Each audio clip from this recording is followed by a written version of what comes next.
Shapes पे आप click करोगे तो देखो यहाँ सारे के सारे ऑप्शन जो थे हमारे सारे बटन्स चेंज हो गए। वापस इधर आओगे तो फिर वही मिल जाएंगे। जब इस पे जाओगे तो यहाँ इसका नाम भी चेंज हो जाता है और इसके अंदर भी बहुत सारे हैं। तो फिलहाल तो अभी हम यहाँ से स्टैंडर्ड प्रिमिटिव से शेप्स में कन्वर्ट करेंगे और शेप्स में देखेंगे देखो क्या क्या इन्होंने हमें दे रखा है। जैसे आप रेक्टेंगल बना सकते हो, ठीक है, सर्कल बना सकते हो, एलिप्स बना सकते हो, आर्क है, यहाँ से यहाँ तक के बीच में मुझे आर्क चाहिए। हालांकि शेप दिख रही है पर इनका यूज़ क्या है? मेन मतलब बात तो ये आती है ना कि शेप्स है, लाइन है सर, इन लाइन का क्या करूँ, इनका क्या यूज़ है, यही तो मेन पॉइंट आता है। अब अगर इनको रेंडर करोगे तो रेंडर में भी कुछ नहीं आता, ब्लैंक है, कुछ भी नहीं है। तो फिर इनका यूज़ क्या रहा? देखो इनका यूज़ कुछ इस तरीके से होता है कि जैसे इस शेप में तुम्हें कोई बेस बनाना था, इसके ऊपर मॉडिफायर्स के अंदर मॉडिफाई पैनल में जाएंगे और मॉडिफायर लिस्ट के अंदर क्लिक करेंगे। मॉडिफायर्स का भी इंट्रोडक्शन आज हो रहा है और शेप्स का भी आज हो रहा है, ठीक है। अब इसके अंदर एक्सट्रूड अगर लगा दोगे, ई दबाओ, एक दो बार दबाओगे तो देखो एक्सट्रूड नजर आएगा। उस पर क्लिक करोगे, देखो ये फिल हो गया, ठीक है। इधर अभी पेपर की तरह बिल्कुल प्लेन है, ऐसा भी नहीं। थोड़ा सा अगर अमाउंट को बढ़ाओगे तो उसकी हाइट बढ़ जाएगी। अगर ऐसा बेस बनाना हो तो कैसे बनाएंगे, दोबारा बताता हूँ कि अगर ऐसा बेस बनाना हो तो पहले कोई भी शेप ले लो, वापस क्रिएट पैनल में आओ, बनाने के लिए क्रिएट पैनल में आना पड़ता है और मॉडिफाई करने के लिए मॉडिफाई पैनल में जाना पड़ता है। तो जैसे अब यहाँ पे डोनट भी है, ये ऐसा भी होगा और ऐसा भी होगा, भाई बेसिक शेप है उसकी। ऐसे स्टार्स दे रखे हैं यहाँ पे, ऐसा या ऐसा। इस स्टार को आप कई तरह से मॉडिफाई कर सकते हो। जैसे एक तो इन्होंने बेसिक यहाँ दे रखा है, मॉडिफाई पैनल में जाओगे तो उसका पॉइंट्स बढ़ा या घटा सकते हो। उससे अब अच्छी बात है कि पॉइंट्स जैसे आपने बढ़ा दिए तो रेडियस भी इसका कम या ज़्यादा कर सकते हो। नीचे डिस्टॉर्शन थोड़ा सा घुमा दिया, आरी का ब्लेड अगर बनाना हो थोड़ा सा रेडियस कम कर दिया। डिस्टॉर्शन देने के बाद फिलेट रेडियस दे सकते हो, देखो ऐसा भी एक अच्छा सा डिज़ाइन बन सकता है। और दूसरा रेडियस दोगे तो नीचे से भी गोल हो जाएगा। और देखो शेप कैसे बन के है, इस पे भी एक्सट्रूड लगा दो। तो लास्ट सेटिंग जो भी आपने रखी थी वो इसमें भी आ जाएगी। अब इतना थोड़ी रखना था, इसको कम कर दो थोड़ा सा। और भी कई शेप उसके अंदर दे रखी है, जैसे आप टेक्स्ट लिख सकते हो, इसको भी एक्सट्रूड लगा सकते हो।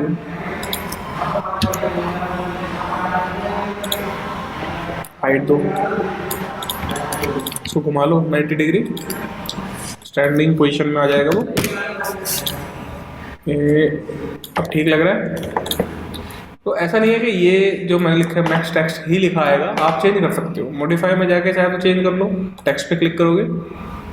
एक्सट्रूड क्या होता है कि अलग से एक ऑप्शन है उसके ऊपर लगता है, तो उसके जब नीचे जाओगे तो उसके बेसिक पोजीशन में आ जाओगे, ठीक है। क्रिएट में देखते हैं टेक्स्ट के बारे में कि देखो यहाँ पे सारे ऑप्शंस ने दे रखे हैं कि सेंटर में रखना है। अगर पूरा पैराग्राफ लिखना चाहते हो तो पूरा पैराग्राफ में इसमें लिख सकते हो, लेकिन इतना लिखने की जरूरत नहीं है, कभी भी ऐसा हमें करना नहीं पड़ेगा। बहुत रेयर हो कभी ऐसा करना पड़े। इटैलिक भी कर सकते हो, अंडरलाइन भी कर सकते हो, कुछ भी लिख सकते हो। यहाँ पे कुछ और लिख दो, ठीक है। मैंने उसको अंडरलाइन भी कर दिया और इटैलिक भी कर दिया। अब देखो अब लिखता हूँ तो कैसा आता है। यहाँ से इवन अपने आप फॉन्ट स्टाइल भी चेंज कर सकते हो, बहुत टाइप के हैं इसके अंदर।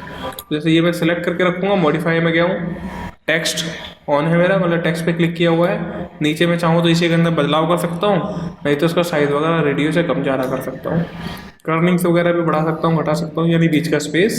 लीडिंग होता है कि अगर दो आपके पैराग्राफ की दो लाइन है तो उन लाइनों के बीच का स्पेस, ठीक है जी। कोई आपको फॉन्ट स्टाइल अगर आपको दूसरा चाहिए बदल लो, कैसा भी स्टाइल आपका आ सकता है। अब इस पर एक्सट्रूड लगा दो,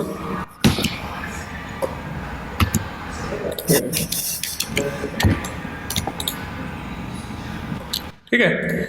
अब इसमें होता क्या है कि ये ऐसा नज़र आ रहा है, अब नीचे जाऊँ तब भी मुझे ऐसे नज़र आ रहा है, तो पता कैसे चले कि हम कौन से उसमें चल रहे हैं, मोड में चल रहे हैं। उसके लिए होता है कि ये वाला जो बटन है इसको ऑफ कर दो, तो जब ऊपर रहोगे तो ऊपर का रिजल्ट दिखाएगा, और जब नीचे जाओगे यानी टेक्स्ट पे क्लिक कर दोगे तो नीचे वाला रिजल्ट दिखाएगा। ठीक है, तो कन्फ्यूज़ होने की झंझट खत्म हो जाएगा कि इस बटन को आप ऑफ करके रखो। जब समझने लगोगे तब इस बटन को ऑन कर लेंगे, फिलहाल इस बटन को ऑफ करके रखना है। ठीक है, ये क्या बोलता है कि show and result on end of. And result क्या होता है कि जो भी आपने काम कर लिया है, जितने भी आपने मॉडिफायर लगाए, उनके बाद क्या रिजल्ट आता है। ठीक, ये तो रही बात शेप्स की। देखो यहाँ पर है लाइन, सारे देख लो, सारे बने बनाए हैं। एक लाइन ऐसा है जिससे आप कुछ क्रिएट कर सकते हो, जैसे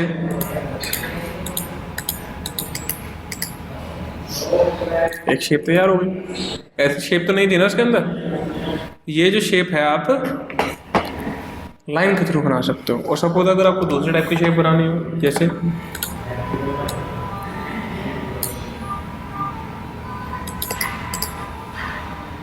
ये शेप भी नहीं थी वहां पर, इसी लाइन से बनाया है मैंने, और दोनों की दोनों अलग अलग फॉर्म में है। यानी मैं इस लाइन से किसी भी टाइप की शेप क्रिएट कर सकता हूँ। ये कुछ कुछ वैसी है जैसे फोटोशॉप में हमारा पेन टूल होता है।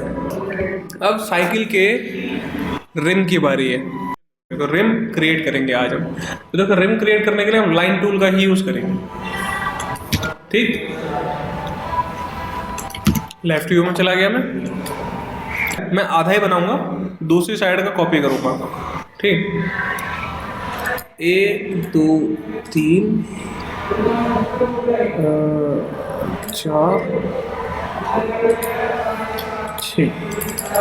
6 पॉइंट्स लिए मैंने, यानी 6 जगह पे अलग अलग क्लिक किया है, और एक बेसिक शेप मैंने रिम की बनाई है। देखो रिम होता कैसा है, पहले तो क्या करोगे, ये मैं कैसे गया, ये डॉट्स कैसे नजर आए, इनके शॉर्टकट्स होते हैं।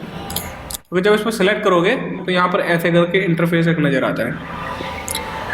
ठीक है, ये लाइंस के ऑप्शंस हैं, ये जो लाइन हमने क्रिएट की इसके ऑप्शंस हैं। ठीक, तो इस स्प्लाइन के 3 मोड होते हैं, पहला वर्टेक्स, दूसरा सेगमेंट, तीसरा स्प्लाइन। तो सिलेक्शन के अंदर आ रहा है। ठीक है, सिलेक्शन के मेन्यू के अंदर है। तो इन तीनों मोड पे ही हमें काम करना होता है, जिसमें से 2 मोड हमारे ज़्यादा इंपॉर्टेंट होते हैं, फर्स्ट और सेकंड, पहला और दूसरा। अब इसको मैंने ऑन किया तो देखो यहाँ पे डॉट नजर आने लगे, और वापस इस पर क्लिक किया तो डिसेबल। जब इस पर क्लिक करेंगे तो मैं वर्टेक्स मोड के अंदर आ गया, पहला वर्टेक्स था ना, वर्टेक्स मोड के अंदर आ गया, वर्टेक्स नजर आने लगे। और अगर मैं किसी भी मोड के अंदर होऊंगा तो मैं किसी दूसरे ऑब्जेक्ट को सिलेक्ट नहीं कर सकता, मैं सिर्फ उसी पे काम कर पाऊंगा। तो इस बात का स्पेशल ध्यान रखना है कि जब हम किसी भी मोड के अंदर होंगे एक ऑब्जेक्ट के, ये ऑब्जेक्ट ही है मेरे लिए, तो इसके किसी भी मोड के अंदर अगर मैं हूँ तो किसी दूसरी ऑब्जेक्ट को सिलेक्ट नहीं कर सकता, कुछ नहीं कर सकता, जो भी काम होगा सिर्फ इसी पर होगा, एक तरह से लॉक हो जाता है। ठीक, अगर दूसरे ऑब्जेक्ट को सिलेक्ट करना है तो उसको ऑफ करना पड़ता है। अब देखो वर्टेक्स क्या होता है, आप एक एक इन्हें सिलेक्ट कर सकते हो और उन्हें मूव कर सकते हो। ठीक है, तो मैंने कहा था कि मैं एक शेप बना रहा हूँ साइकिल के रिम की, तो साइकिल का रिम कुछ इस तरह से होता है।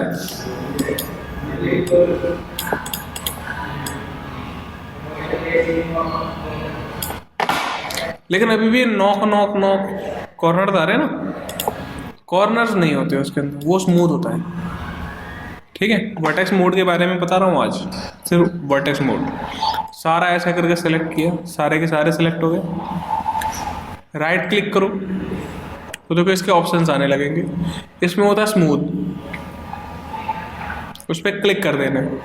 जैसे ही क्लिक करोगे देखो क्या होता है, डिफरेंस आया कुछ, control Z and control Y, और हमें वही तो चाहिए था। अब देखो जो कमियां हैं वो ठीक करेंगे। ये ऐसे करके जा रहा है, इसको ऐसे ना करके ऐसे रखो, इससे बाहर नहीं जाना चाहिए। शेप को अपने हिसाब से मॉडिफाई कर लो। ठीक, इस वाले को पकड़ो, राइट क्लिक करो, स्मूथ था, इसमें भी कई सारे ऑप्शंस आते हैं, आप इसको करो बेजियर कॉर्नर। बेजियर कॉर्नर करने पर क्या होगा, हैंडल आ जाएगा। इसको यूज़ कहाँ करते हैं, जहाँ पे कॉर्नर होता है, सिर्फ कॉर्नर वाली जगह पे ही हम इसको यूज़ करेंगे। और क्या करते हैं कि ये दोनों सिलेक्ट होने चाहिए एक्सेस हमारे। अगर एक्सेस सिलेक्ट नहीं होगा कोई भी, सपोज अगर मैंने इसको किया है, इसको लॉक कर दिया है, तो ये सिर्फ इसी डायरेक्शन में आगे पीछे हो सकता है, ऊपर नीचे नहीं हो पाएगा। बट मुझे दोनों एक्सेस में करना है, तो मैं दोनों को लॉक कर दूंगा और उसके हिसाब से देखो शेप को ठीक कर दूंगा। देखो शेप ठीक आ गई, राउंड आ गई, क्लियर है। क्या बताया, वर्टेक्स मोड बताया। वर्टेक्स मोड में सारे सिलेक्ट करके स्मूथ किए हमने, और स्मूथ करने में कॉर्नर वाले को राइट क्लिक करके बेजियर कॉर्नर किया। इसमें भी 4 ऑप्शन है कि पहला है हमारा, कहाँ गया, ये रहा स्मूथ पहला, दूसरा कॉर्नर जो बाय डिफ़ॉल्ट होता है, जब हमने पहली बार बनाया तो सारे कॉर्नर थे बाय डिफ़ॉल्ट, तीसरा था बेजियर और चौथा था Bezier corner. Bezier corner corner पे ही काम आएगा। बेजियर सेंटर में कोई भी वर्टेक्स है, जैसे इन पर काम आएगा। स्मूथ आपने देखा ही कि सभी को स्मूथ कर देगा। कॉर्नर बाय डिफ़ॉल्ट होता ही है। तो आपने कितने समझने थे, सिर्फ 3। कॉर्नर तो बाय डिफ़ॉल्ट था, स्मूथ आपने देखा, वो सिर्फ करना होता है, उसको कुछ नहीं करना, बस उसके बाद तो प्लेसमेंट रहती है, वर्टेक्स को ठीक करना। 2 समझ रहे थे ढंग से, एक था बेजियर कॉर्नर जो कॉर्नर पे यूज होता है, यानी ये कॉर्नर है मेरा, इसके आगे कुछ नहीं है, और एक था बेजियर सिंगल बेजियर जो सेंटर में कहीं काम आता है। ठीक है, इतना समझ में आया। ये शेप बनाई, अभी भी ये साइकिल के रिम जैसा नहीं लग रहा, इसको ऐसे रखो, बंद कर दिया, ठीक है जी। और इसको हम क्या करेंगे, अब इसका पिवट पॉइंट को चेंज करके यहाँ लाएंगे, हायरार्की में जाएंगे, इफेक्ट पिवट ओनली, इस बटन को ऑन करेंगे, इसको उठाएंगे, यहाँ रखेंगे सेंटर में, ग्रिड ऑन कर लो, ग्रिड स्नैप ऑन कर सकते हो। देखो स्नैपिंग इससे ऑन होती है, ये स्नैप टॉगल है। अभी तक आपने एंगल स्नैप टॉगल यूज़ किया था, अब आप स्नैप टॉगल यूज़ करेंगे। स्नैप का मतलब क्या होता है कि पहले एंगल स्नैप हो रहा था कि 15 डिग्री पे ही जाके रुकेगा, अब इसमें क्या होता है कि किसी पोजीशन पे भी आप रोक सकते हो किसी ऑब्जेक्ट को। ये मूवमेंट के लिए होता है, वो रोटेशन के लिए था एंगल स्नैप, ये मूवमेंट के लिए। क्लिक करो, राइट क्लिक करो, यहाँ पर ग्रिड बाय डिफ़ॉल्ट ऑन है, ठीक है, और कुछ नहीं करना है, बाकी सारे ऑफ रखो, सिर्फ ग्रिड ऑन करना था, ग्रिड ऑन हो गया, बाय डिफ़ॉल्ट ऑन है। तो देखो क्या हो रहा है, कुछ हिल रहा है, डिफरेंस है ना, ये बता रहा है स्नैपिंग, मैं बीच में नहीं आ सकता, सीधे वहीं आएगा। ऐसे ही इसके साथ, जब मैं इसको मूव करूंगा तो देखो ग्रिड पे जा रहा है, वहीं चिपक रहा है सीधे।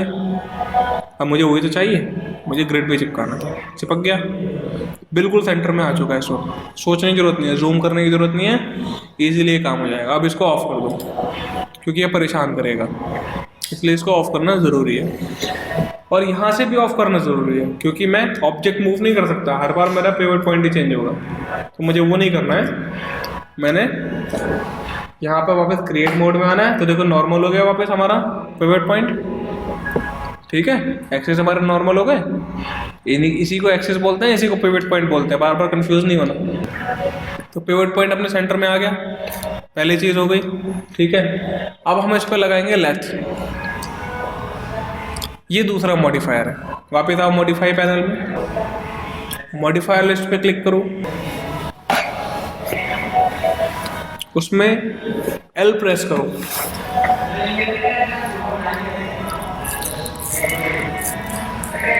सीधे लेथ मिलेगा आपको, वो उसे क्लिक कर देना है।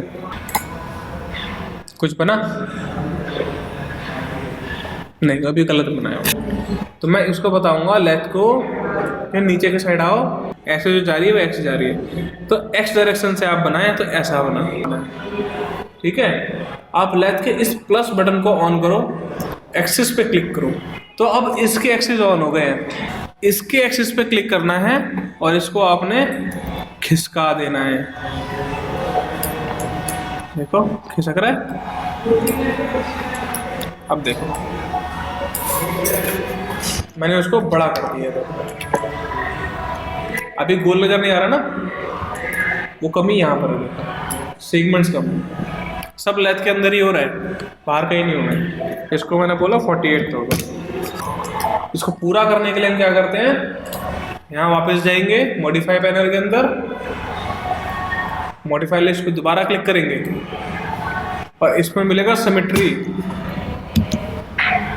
एस प्रेस करोगे तो मिलेगा सिमेट्री, ये रहा SYMMETRY सिमेट्री। देखो इधर के साथ कौन सी डायरेक्शन जा रही है,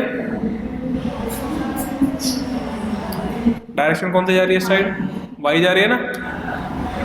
अब मुझे कॉपी दूसरी साइड बनानी है, तो इस साइड जब वाई जा रही है तो हम वाई डायरेक्शन में ही बनाएंगे। तो सिमेट्री पे जैसे ही क्लिक करोगे वो गायब हो जाएगा, फ्लिप ऑन हो गया काम।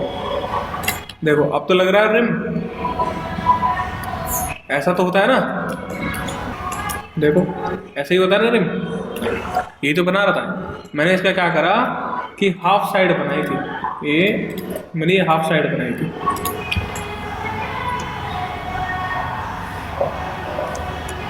और बाकी हाफ मैंने इससे पूरी कर दी। शिफ्ट क्यू, अब ये खराब नजर आ रहा है ना, वो कोई दिक्कत नहीं है, क्योंकि उल्टी साइड ही दिखाता नहीं है, ये सीधी साइड है तो इसके बैक साइड को ही दिखाएगा नहीं, बस इतना था। जब इसके ऊपर टायर चढ़ जाएगा तो ये छुप जाएगा, फिर कोई दिक्कत ही नहीं है।